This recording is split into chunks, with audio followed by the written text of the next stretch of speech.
Hello friends, நான் உங்கள் grandma.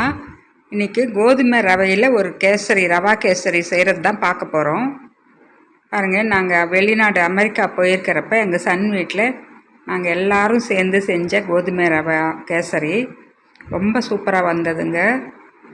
இப்போ பாருங்கள், கொஞ்சம் நெய் ஊற்றி முந்திரி, பாதாம் பருப்பு, தோல் நீக்கின பாதாம் பருப்பு, அப்புறம் திராட்சை எல்லாமே போட்டு நெய்யில் நல்லா கோல்டன் ப்ரௌன் ஆற வரைக்கும் வறுத்துக்கிறாங்க.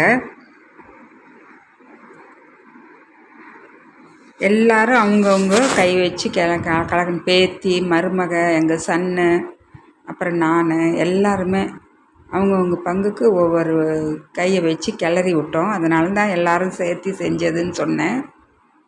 அப்புறம் அந்த பாதாம் முந்திரியெல்லாம் நல்லா பொன் கலர் ஆனதும் எடுத்துகிட்டு மறுபடியும் 2 டீஸ்பூன் நெய் ஊற்றி 1 கப்பு கோதுமை ரவையை போட்டு வறுக்கிறோம்.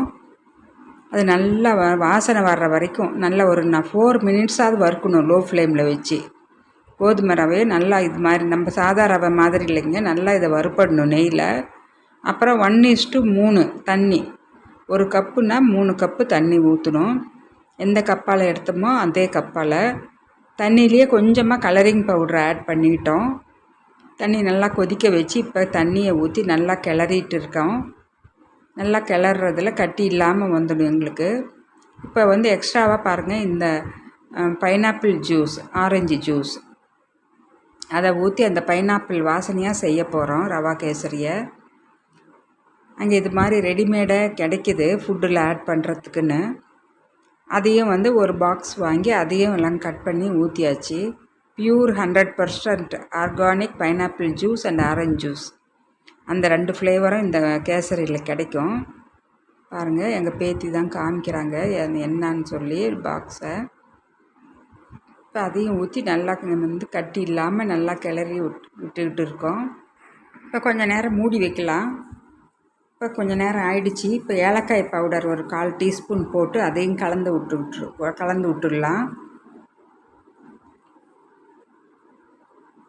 இப்போ இந்த தண்ணியெல்லாம் நல்லா சுண்டுனதும் அதுக்கு உண்டான சுகர், நாட்டு சர்க்கரை தான் இங்கே போட்டு செய்கிறோம். ப்ரௌன் சுகர் போட்டு 1 கப்பு ரவைக்கு 1.25 கப்பு போடுறோம்.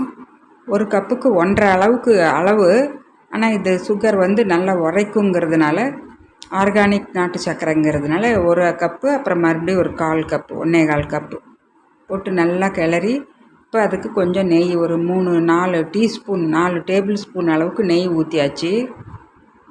நெய் ஊற்றி நல்லா ஒரு கிளறி நம்ம நெய்யில் வறுத்து வச்சுருக்கிற பாதாம், முந்திரி, திராட்சை, அந்த நட்ஸு அதையெல்லாம் போட்டு நல்லா கிளறி விட்டால் சுவையான, டேஸ்டியான, யம்மியான கோதுமை ரவா கேசரி ரெடி. நீங்கள் இது மாதிரி ஒரு தடவை செஞ்சு சாப்பிட்டு பாருங்கள். உங்களுக்கு வீடியோ பிடிச்சிருந்தால் ஒரு லைக் பண்ணுங்கள். உங்களோட ஃபீட்பேக்கை கமெண்ட்ஸ் பண்ணுங்கள் ஃப்ரெண்ட்ஸ். மறக்காமல் சப்ஸ்கிரைப், ஃபஸ்ட் டைம் பார்க்குறவங்களா இருந்தால் சப்ஸ்கிரைப் பண்ணுங்கள். நான் மறுபடியும் அடுத்த ஒரு இன்ட்ரெஸ்டிங்கான வீடியோவில் சந்திக்கிறேன். பை.